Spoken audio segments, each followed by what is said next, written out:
नमस्कार विद्यार्थी मित्रांनो, उत्कर्ष करिअर इन्स्टिट्यूटच्या ऑनलाईन प्लॅटफॉर्मवर सर्वांचं पुन्हा एकदा मनापासून स्वागत आहे। विद्यार्थी मित्रांनो, अतिशय महत्त्वाचं अपडेट घेऊन मी तुमच्या समोर आलेलो आहे।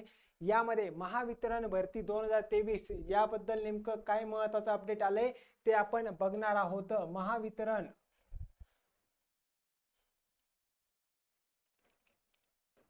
महावितरण भरती 2023 बद्दल नेमकं काय काय अपडेट आहे लक्षात घ्या विद्यार्थी मित्रांनो। 3 पदासाठी महावितरणची भरती आली होती। जर आपण बघितलं तर ही जाहिरात आली होती 29/12/2023 रोजी। जाहिरात कधीची आहे?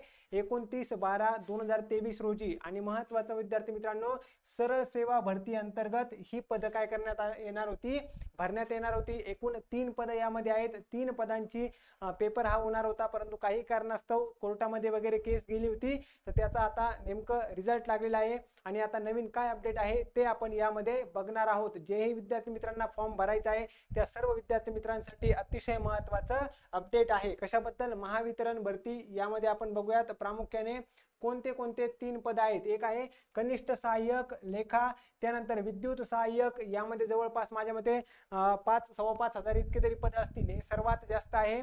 सर्वात जास्त विद्युत सहाय्यक या पदासाठी खूप जास्त जागा आलेल्या आहेत, हे तुम्हाला काय करायचं आहे, लक्षात ठेवायचं आहे। त्यानंतर जर बघितलं आपण पदविका धारक शिकाऊ अभियंता वितरण स्थापत्य, यासाठी सुद्धा विद्यार्थी मित्रांनो काय आहे, ही भरती ही जाहिरात आलेली आहे। महत्त्वाचं लक्षात ठेवायचं आहे। ऑलरेडी ही जी जाहिरात आहे कधीची आहे, आपण बघितलं 29/12/2023 ला जाहिरात प्रसिद्ध करण्यात आली होती, परंतु काही कारणास्तव ते विद्यार्थी मित्रांनो आता परत एकदा त्यांनी एक शुद्धीपत्रक दिलं आहे, ज्यामध्ये त्यांनी डिटेलमध्ये व्यवस्थित माहिती दिली आहे। कोणकोणते पद आहेत लक्षात ठेवा, कनिष्ठ सहाय्यक लेखा, विद्युत सहाय्यक, त्याचबरोबर पदविका धारक शिकाऊ अभियंता, या 3 पदांसाठी ही महत्त्वाची जाहिरात आहे। आता यामध्ये बघूयात आपण नेमकं काय सांगितलेलं आहे। तर या जाहिरातीमध्ये विविध समांतर आरक्षणासाठी कमाल वयोमर्यादा नमूद केलेली आहे। म्हणजेच वेगवेगळी जी पण पदं असतील त्यासाठी समांतर जे आरक्षण आहे त्यासाठी काय वयोमर्यादा आहे ऑलरेडी सांगितलेलं आहे। परंतु माननीय उच्च न्यायालय मुंबई औरंगाबाद खंडपीठामध्ये जी पण एक याचिका दाखल करण्यात आली होती, त्या याचिकेतील निकालानुसार आता महत्त्वाचं काय लक्षात ठेवायचं आहे, या न्यायालयाने कधी निर्णय दिलाय, 19/4/2023 रोजी आपला निर्णय दिलेला आहे।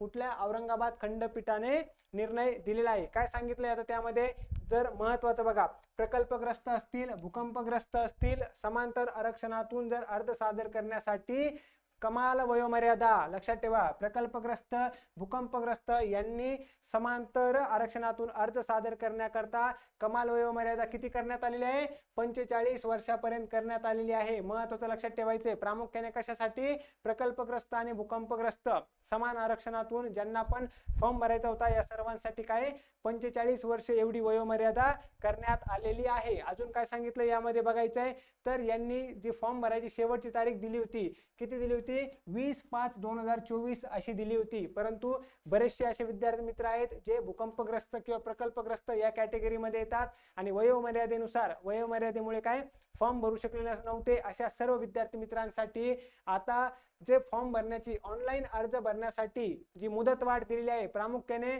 हे अपडेट कशाबद्दल आहे, मुदतवाढ, फॉर्म भरण्यासाठी मुदतवाढ देण्यात आलेली आहे। कितीपर्यंत? 20/6/2024 म्हणजेच 20 जून 2024 पर्यंत असे सर्व विद्यार्थी मित्र फॉर्म भरू शकणार आहेत। जवळपास 1 महिन्याचा मुदतवाढ ही सर्वांना मिळालेली आहे। येते लक्षामध्ये, हे सर्वांनी महत्त्वाचं लक्षात ठेवायचं आहे। क्लिअर आहे सर्वांना? महत्त्वाची ही त्यांनी आता वेबसाईट दिलेली आहे, www.mahadiscom.in या वेबसाईटवर जाऊन आपल्याला फॉर्म भरायचे। फक्त ऑनलाईन पद्धतीने काय करायचे, सर्वांनी अर्ज सादर करायचे आहेत। हे छोटंसं नोटिफिकेशन होतं, सर्वांनी महत्त्वाचं लक्षात ठेवायचंय। काय? महावितरण जी भरती आहे 3 पदासाठी, यातील भूकंपग्रस्त प्रकल्पग्रस्त यांना वयोमर्यादा वाढवून देण्यात आलेली आहे। 45 वर्ष सरसकट वयोमर्यादा करण्यात आलेली आहे। आणि त्यानुसार फॉर्म भरण्याची जी तारीख होती 20/5 होती शेवटची तारीख, परंतु आता तारीख किती केली आहे, 20/6 पर्यंत वाढवण्यात आलेली आहे, 20 जून पर्यंत वाढवण्यात आलेली आहे। जर तुम्ही हे ऑलरेडी जाहिरात बघितली नसेल तर उत्कर्ष करिअर इन्स्टिट्यूटच्या टेलिग्राम चॅनलवर आपण जाहिरात टाकलेली आहे। त्यामध्ये तुम्हाला काय नेमकं शैक्षणिक पात्रता काय आहे, परीक्षेचं स्वरूप काय आहे, ही सर्व माहिती दिलेली आहे। जर आपण थोडक्यात बघितलं तर एकूण 130 प्रश्न असणार आहेत। एकूण 130 प्रश्न असणार आहेत 150 गुणांसाठी, ज्यामध्ये तुम्हाला त्या विषयाचं नॉलेज किंवा ज्याला आपण प्रोफेशनल नॉलेज म्हणतो त्यावर सर्वात जास्त म्हणजे 50 प्रश्न असणार आहेत. 50 प्रश्न कशावर असणार आहेत? प्रोफेशनल नॉलेजवर असणार आहेत. त्यानंतर रिझनिंग, क्वांटिटेटिव्ह ॲप्टिट्यूड आणि मराठी असे बाकीचे 3 विषय आहेत. हे सुद्धा तुम्हाला काय करायचंय? लक्षात ठेवायचंय. एकूण 130 प्रश्न असणार आहेत आणि गुण किती आहेत? 150. एकूण वेळ जर बघितला तुम्ही तर 120 मिनिट किंवा 2 तासाचा वेळ या परीक्षेसाठी असणार आहे. मी तुम्हाला फक्त थोडक्यात सांगितलंय. डिटेलमध्ये जाहिरात आपण टेलिग्राम चॅनलवर टाकलेली आहे. तुम्ही ती काय करू शकता? व्यवस्थित बघू शकता.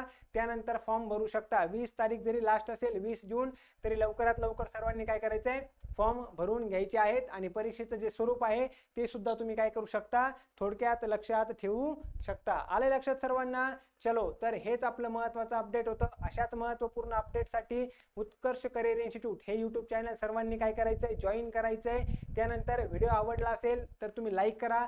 आपल्या सर्व जे पण विद्यार्थी मित्र महावितरण भरतीसाठी प्रयत्न करतात, फॉर्म भरायचे त्यांना, अशा सर्व विद्यार्थी मित्रांपर्यंत काय करायचंय? हा व्हिडिओ सर्वांनी नक्की शेअर करायचा आहे. चॅनलला सबस्क्राईब करायचं आहे आणि व्हिडिओ नक्की लाईक करायचा आहे. चला तर थांबूयात या ठिकाणी आणि भेटूयात अशाच महत्त्वपूर्ण अपडेटमध्ये नेक्स्ट व्हिडिओमध्ये. तोपर्यंत सर्वांचं खूप खूप धन्यवाद. थँक्यू.